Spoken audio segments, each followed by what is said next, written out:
So I've just bought this Volkswagen Golf Mark 7 1.6 TDI. I bought this car based on the fact that it does not run. It has been sat in this parking lot rotting away for over a year.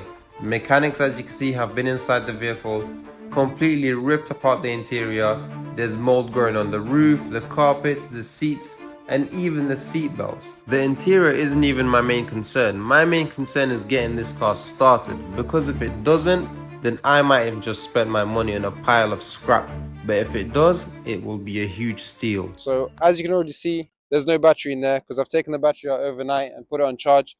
I don't have much hope for it reviving. Bonnet latch is completely broken, as you can see. The bonnet is even closed. So the battery is our first step. We're going to put that back in, see what the battery says. So here, I'm just refitting the car's original battery that I had left on charge overnight in hopes of reviving it.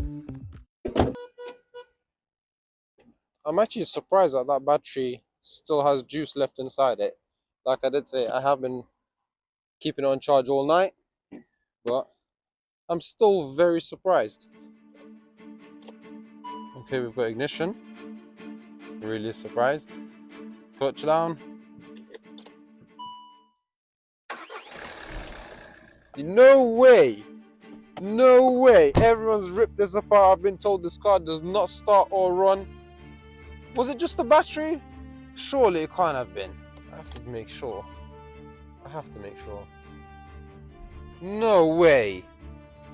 No way. And as you can see, we do have a 6-speed manual, which is very rare. Because when I was looking at ECUs potentially for this vehicle, everyone just had 1.6's 5-speed manual. I imagine that would turn off as soon as we start driving. Oh, haven't even locked the steering wheel back in place.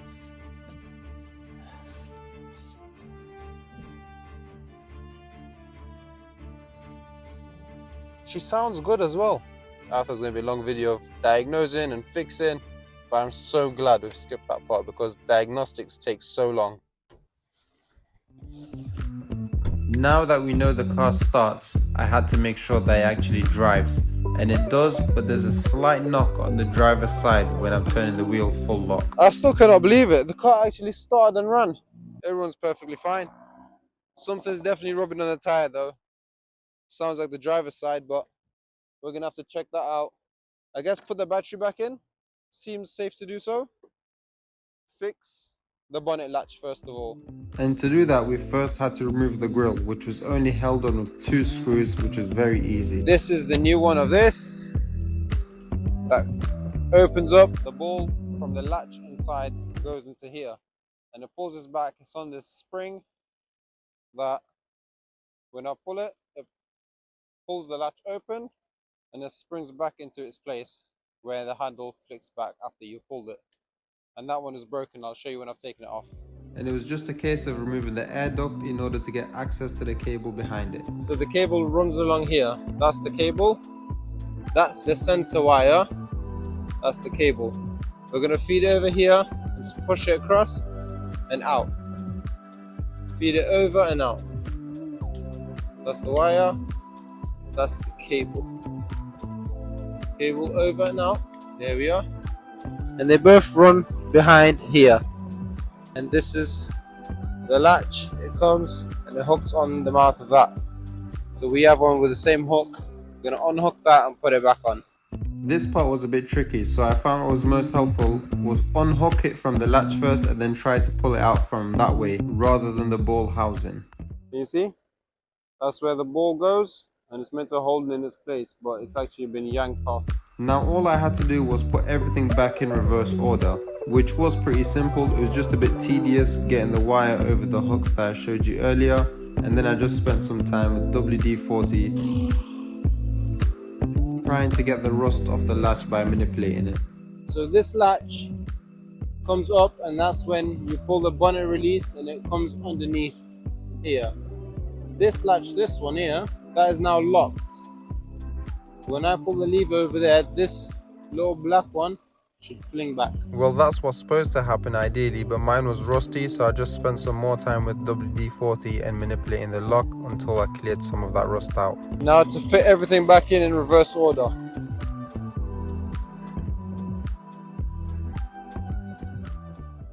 I cannot even see the hole where they've pulled that poor thing from. Luckily they haven't broken this.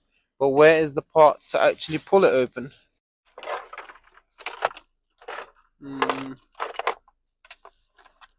That's what we're looking for.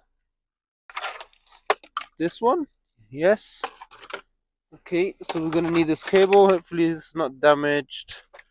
Oh, it's peeling off. It looks like a stringly, what's this called? Cheese strings, that's it. Looks like a cheese string. Yep, this side goes under the bonnet. And to feed that cable through the hole and into the engine bay, I'm using these rods that just simply screw into each other and connect in order to extend the pole, and I'm going to be feeding it through the hole one by one until I see it in the engine bay. Then attach the cable to the other end and simply pull it through. I'm going to have to find the hole which is up here. By the way, I got this really cool headband from AliExpress. And I'm not even joking, this must be the best purchase I've ever made on AliExpress. I think I paid £5.54, something like that, for 2 of them. It's absolutely amazing. So very, very bright. Then you have your single torch, dim, and then off. It's amazing for jobs like this. Now there was only one panel held in with one screw that I had to remove, and then locate the hole and add the rods one by one until the rod came out of the engine bay. But that isn't the place it should be coming out of, I'm pretty sure. Anyway, let's have access to it.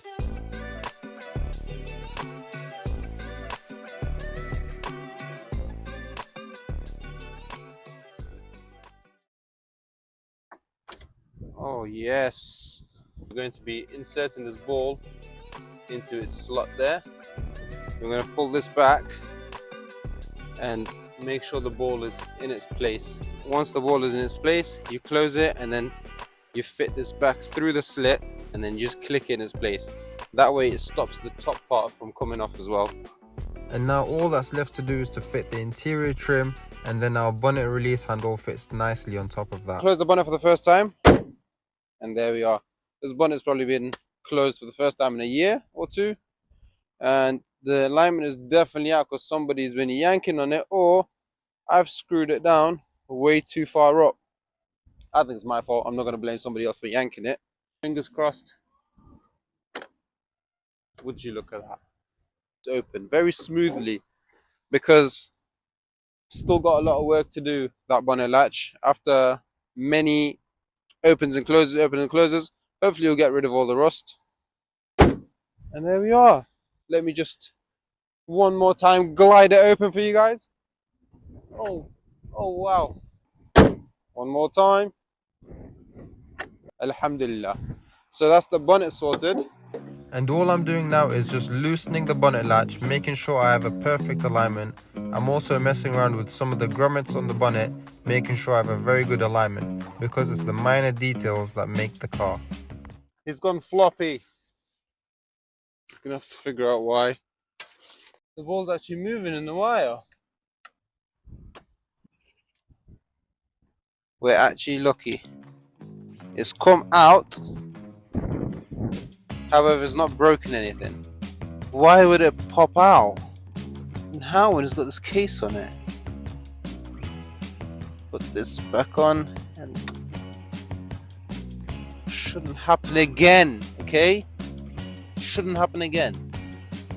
Okay, I'm gonna close the bonnet. I'm gonna risk it. I've risked it. My bonnet is still closed. So I think I'm going to leave the video here for today, guys, because I'm really devastated that this has happened. I actually cannot believe it. Are you kidding me? So that's it for today's video, guys. If you enjoyed it, please make sure you give us a like, share and subscribe. It really helps me out. Keeps me going on cars like this, and hopefully I'll have more projects for you guys in the future. If you enjoyed it, give it that thumbs up. Appreciate your time, guys. Thank you.